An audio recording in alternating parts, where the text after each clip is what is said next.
Hello, I'm Gary Bohannon, Senior Director here at Hosparus, and it's my privilege today to lead you through our orientation to Hosparus.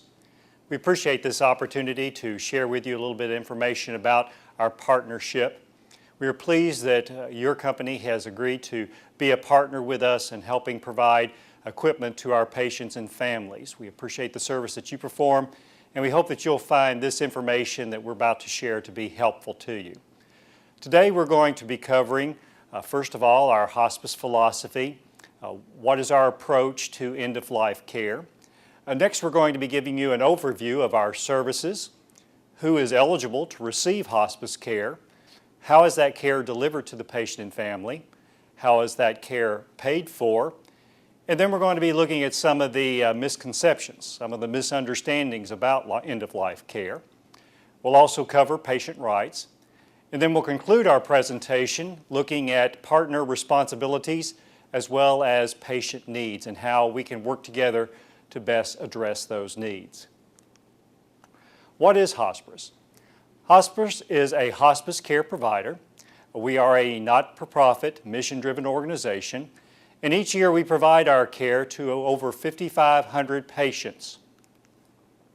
Why did we choose the name Hosparus? Why not call ourselves hospice? Well, one of the reasons we chose the name Hosparus is we want to identify the fact that we are a regional hospice provider. Also, we chose the name Hosparus because it reflects an understanding we have gained about the work that we do. We did some research and we found out that there were two things that families especially valued from the care that we provided their loved one. First, they were deeply appreciative of the pain and symptom care that our staff provided them and helped their loved one. But they were also especially grateful for the guidance that we gave them through the end-of-life process. Many of them had never cared for a seriously ill patient before, and so they appreciated the guidance that we were able to give them through this process as their loved one went through the last part of their life. And so we created this word hospice, which means we guide our guests, because that is what we do. We help show them the way through this difficult transition in their life.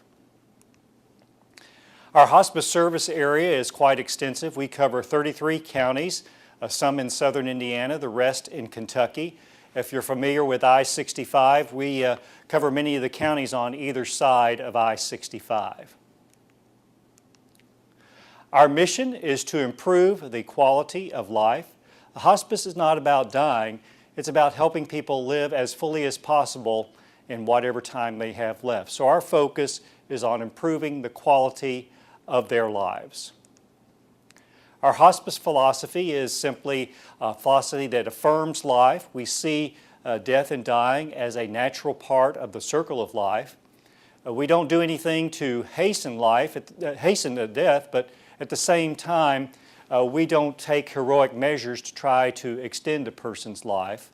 Our focus, instead of on cure, our focus is on keeping that patient as comfortable and as pain-free as possible. Who receives hospice care? Who is eligible to receive this care? Our care is provided to anyone who has a life-limiting illness. This includes patients as young as infants and toddlers. Most of our patients, naturally, are older persons. We provide our care in whatever place that person considers their residence. For some folks, that is a private residence. For others, it may be a nursing home or assisted living facility. We also provide our care in a hospital setting as well. Since we are a not-for-profit, mission-driven organization, we provide our services regardless of a person's ability to pay. We do not want that to be a barrier to them to be able to receive our care. Here's a list of some of the conditions that our patients have. Cancer is one of those conditions, but we also serve patients who have serious respiratory conditions like COPD or serious heart troubles like CHF, chronic heart failure. We also serve patients who are dementia patients, patients who've had a stroke, or patients with Lou Gehrig's disease. One thing that makes hospice care unique is our care is patient and family-centered, because we realize that it's not only the patient who's being affected by their life-limiting illness, it's also having an impact on the family. We also realize that this condition is affecting that patient not only physically, but it also has emotional components as well as spiritual components. So we seek to help the whole person to alleviate not only physical suffering, but emotional anguish as well as spiritual distress. To provide this care involves an interdisciplinary team, a team of skilled professions who are able to bring different types of abilities and talents to the care of the patient and family. We have a physician who is in charge of monitoring the care and overseeing the care. We have a nurse who is trained specifically in hospice and palliative care, that is, comfort care. They are very skilled in being able to help patients who have serious problems with pain, shortness of breath, nausea, other symptoms like that, helping them to be as comfortable as possible. We have social workers who are specially trained to help with things such as advanced directives, durable power of attorneys, other end-of-life needs that many families face. We have a chaplain. Chaplains are non-denominational. They are there to provide spiritual support to our families should they need that kind of support. We have certified nursing aides. We refer to them as CNAs. And these nursing aides come in and help provide a personal care for our patients They're there to provide baths, help with personal grooming, those kinds of needs. We also have volunteers who can come in, and a lot of times they will come in to sit with the patient so that the family can take a break or they can run an errand. They're there to provide emotional support to the family. And then even after the patient passes away, we realize that these families are still in crisis.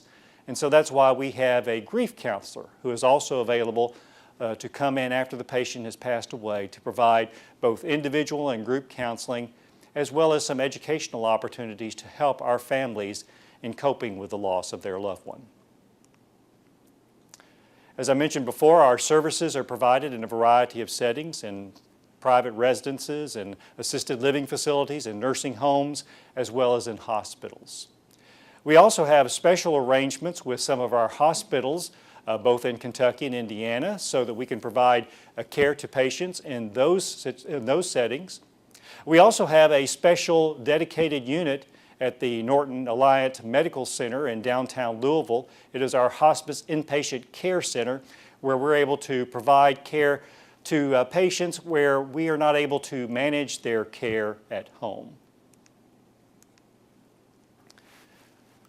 Who can refer to hospice care? Well, anyone really can refer to care. Sometimes we'll get a referral from the families of the patients, sometimes from the patients themselves. Many of our referrals come to us through physicians. Sometimes it comes through discharge planners at hospitals and nursing homes. Even our DME partners sometimes will be aware of a situation where they think that the patient in that home or where they're providing their equipment, that patient might need our care. And so we can get referrals from anyone. How is this care paid for? Well, usually it's paid for through Medicare. Many of our families, about 85% of them, are covered under Medicare. And the great thing about Medicare is it pays for the entire cost of hospice care. It includes the durable medical equipment, the medical supplies, any medications related to symptom management for the pain. It also pays for the routine visits from our nurses, social workers, chaplains, health aides, and others. So it's a very comprehensive benefit. As I said, some are paid by Medicare, some by Medicaid, which is very similar in its coverage to Medicare. Many in private insurance companies also provide hospice coverage. And if a person doesn't have a payer source, because we are a not-for-profit organization, we also make care available for those folks. One of the things we've discovered in our work is there's still a lot of misunderstandings and misconceptions about hospice care. One of those misconceptions is that hospice care hastens a person's death. They'll know of a situation where a person was admitted to hospice and a couple of days later that patient passed away. Well, the truth is that patient would have passed away in 2 days whether or not hospice was involved. Hospice had nothing to do with the fact that that patient passed away in 2 days. That was going to happen no matter what. Hospice does not hasten death. That's not what we're there for. We are there to provide comfort to the patient. In fact, some studies have shown that patients who get hospice care, especially early in their disease, oftentimes live longer than those with similar conditions who do not receive hospice care. So hospice is not designed to hasten death. Also, some people think that hospice care is just for cancer patients. Well, many of our patients are cancer patients, but over 50% of our patients are patients who have conditions not related to cancer. These are patients with serious heart and respiratory illnesses, patients with Lou Gehrig's disease, Alzheimer's patients. So a patient doesn't have to have cancer to be eligible for hospice care. Again, some people think it's only for the last days of life, but hospice is designed for the last 6 months of life. Unfortunately, because of this misconception about hospice care, about half of our patients are with us 2 weeks or less. And it's very unfortunate because they don't get to get the full benefit of hospice care. Also, some people mistakenly think of hospice as giving up, as quitting. No, hospice is not quitting. Hospice is just changing the focus of the care.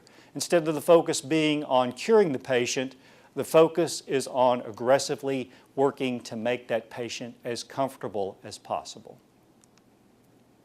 Also, sometimes people mistake us for home health care, and there are certain similarities. Our team goes out and visits with the patient in their patient home. This is true of our nurse as well as our social worker. But in home health care, the nurse and social worker can only make a limited number of visits, whereas in hospice care, they can make an unlimited number of visits. Also, another thing that separates hospice care from home health care is that we realize there's a spiritual component and a strong emotional component to our care. And so that is why we have chaplains and volunteers who also go out and provide additional support to the patient and families. Home health agencies don't provide that service. It's very important to us that we respect the rights of our families, and we recognize that all of our families have the right to access of care. And so that's why we work so hard to make sure that anyone in our service area who is eligible for care can receive that care regardless of their ability to pay. And so that's why we do a lot of our fundraising during the year to try to be able to cover the expenses of those families so that they can get hospice care. Dignity and respect are very important to us, and we see our care as being patient and family driven. It's what's important to them. That's what we focus on in our care. Pain and symptom management is very important to a person's quality of life, and so we want to make sure that the pain and the symptoms are being well managed so that the person can spend that time of their life interacting with their families and not being focused so much on their physical discomfort. It's also important that we have a timely response. Many of the needs that our patients have are very urgent needs, and so we work very hard to respond quickly to those needs. We also feel that it's important that our families be informed, that they know what their options are, that they know the reality of their situation, and so we work very hard to be candid and honest in our conversations with family. We want them to be fully informed whenever they have to make a decision. It's very important for our families to be able to feel like they're having choices and to know what those choices are. Also, we're very much concerned about the privacy and security of patient information. We are trained in the HIPAA standards and regulations, and we work very hard to make sure that we're compliant with all of those HIPAA guidelines. Our care is professional care. Our nurses are well trained in palliative care, hospice care. Our social workers and chaplains are all master's level trained individuals, and so we provide a very professional service to our patients and families. We also encourage our patients and families to participate in the development of the plan of care. It's not our plan of care, it's the patient and family's plan of care. Also, we honor our patients' right to refuse any kind of treatment. It's their choice, it's their life, and so we honor their desires if they want to refuse a particular treatment. Also, we've set up a process in case there's ever any complaint or concern. We have a process in place so that they can voice that concern and have that concern resolved to their satisfaction. What are some of the DME needs that the patients and families have? Well, we determine those by the hospice nurse going out and determining what the patient needs at every visit to make sure that they have those DME needs being addressed. There is no need then for the family to make any recommendations. The hospice nurse is checking on them routinely, and so there's no need for the family to make any kind of recommendations about equipment. Unfortunately, sometimes they do, and so what we ask is that our DME vendors only honor DME requests that come from a hospice nurse and not from a family member, because it needs to be a part of the plan of care.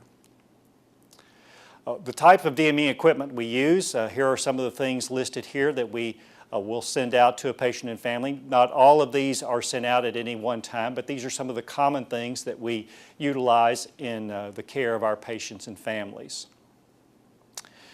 Things that we ask of our DME providers, first of all, that you do an instruction of safe and effective use of equipment. One of the things we find in this particular work with hospice patients is that many of them are under tremendous stress because they know that their loved one has a limited amount of time. They're under tremendous stress. So training, instructing the family has some special challenges, and so it's very important that we be very patient in our instruction of the families, because they're being hit with a lot of information all at once, and then we make sure that they fully understand what we are saying and what we're trying to teach them.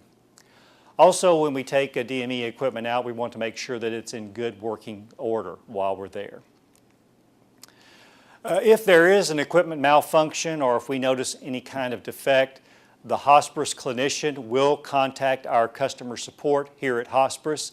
They will alert the DME vendor, and then the vendor can address that quickly and respond to whatever problem there may be with the DME equipment. Our contract does require that we have the ability to be able to come out and conduct inspections to look at your infection control practices. We want to make sure that DME is clean, stored, transported, and maintained in a safe manner. Hosparus is Joint Commission accredited, and it has high standards for us and for those we partner with. And so we want to carry out those requirements of the standards, because we want to make sure that our patients are getting the very best of care. Here are some things that we would like you to be aware of that you could help us in providing care to patients and families. These are some red flags that if you go out to deliver equipment, if you notice these things, we would deeply appreciate you contacting hospice so that we can address these needs. First of all, if you go out to a patient's family and you notice some unsafe conditions, let's say they've ordered oxygen and you see a lot of smoking going on in the house, please alert hospice to that problem. Please also let the family know of the risk of that. Also, if you see a patient in pain, they're having trouble breathing, they're having problems with symptoms, please encourage them to contact hospice. We can send a nurse out. We have a nurse available 24/7 who can go out and make sure that those are being managed, that the patient is as comfortable as possible. Also, if the patient or family has a complaint about hospice, please encourage them to share that complaint with us. If they feel uncomfortable about doing that, we would appreciate you communicating that complaint. We track all of our complaints and make sure that those get resolved to the patient and family satisfaction. So you can help us if you hear a complaint to please let us know what the family's concern is. We realize in hospice care that we have only one chance to do it right for our patients and families, and so that's why we want to make every effort to make sure it's as good an experience as possible. As I mentioned before, the families that we're working with are under tremendous stress, and that presents some special communication challenges. And that's why when we give them instructions, we not only give them verbal instructions, but we also get them written instructions as well, because it's easy for them to forget about what they heard you say and what your verbal instructions were.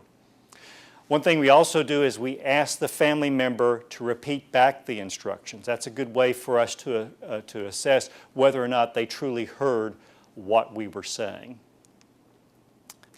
Whenever a patient passes away or is discharged, our nurses will contact the customer service here at hospice. Our customer service will then contact our DME vendor to let them know what has happened, so that you can make arrangements with the family in order to pick up the DME equipment. Now, when we go into these situations, we know that there is the loss and grief that the family is feeling. We also know that over time we can sometimes develop a bond with these patients and families, and when the patient passes away, we also experience grief as well.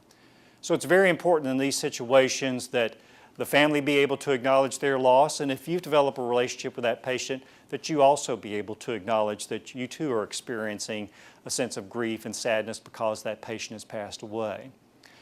The family needs to be able to express their feelings. It's okay for you if you tear up and cry. Don't feel like that's a bad sign. It indicates to the family that you truly cared about that patient. So don't be afraid to express those kinds of feelings to the family. And we always encourage our families when they've experienced a loss to take good care of themselves, to make sure they're getting enough sleep, enough food, especially enough to drink. A lot of times, one of the problems we see a lot of times with grieving people is dehydration. So please make sure that they're getting a lot of water. And this applies to you as well. If you're experiencing grief because this is a patient, a family you'd gotten close to, and now the patient has passed away, take good care of yourself. We encourage our folks here at Hosparus, who often get close to the patients and families, to practice good self-care, because that's so important in being able to deal with the sadness and the sense of loss that they feel when a favorite patient or family passes away. Best ways to respond to grief. It's an awkward situation a lot of times going into a home where someone has recently passed away. Best things to do are to offer condolences to the family. Another thing that you can be that was very helpful is if you can remove that equipment very quickly. It's uncomfortable sometimes for our patients and for our families to have that equipment still around. It can, in some cases, be a painful reminder of what has happened. So if you can expedite removing that equipment from the home, that means a lot to those families. Also realize there may be situations you walk into and the family is very upset, they're very angry. Realize that the anger in many cases is not directed toward you. They're just angry about the situation. You just happened to be there at the time they were angry. They needed to express that anger, and that's why they're expressing it to you. It's not about you personally, it's about the situation. So do not take the anger personally and just try to be understanding. A good way to do this is to acknowledge those feelings, to let them know that those feelings are normal. It's normal for people to be upset. It's normal for people to be angry when they've just lost a loved one. And to affirm the strengths of that patient's family, to let them know that you see some good things in the family, of how they support each other or how they deeply loved and cared for their loved one. Hosparus has policies and procedures regarding DME and regarding care of patients, and all the relevant policies and procedures, we have sent copies of those to your company so that you can have those on file. So we would encourage you, if you ever have a question, to look at those policies to see if the answer is there, and to check with your supervisor. He or she should be able to tell you where those policies and procedures are located. If you have any information, we encourage you to contact us. Our number is 1-800-264-0521. Someone is there to answer 24/7. We would be glad to receive your questions and to respond to those questions. Again, we appreciate this opportunity to partner with you. We appreciate the valuable service you provide to our patients and families. If you ever have any questions, please do not hesitate to contact us. We hope that this information has been helpful to you today, and we look forward to working with you in providing the best in end-of-life care to the patients and families of our community. Thank you.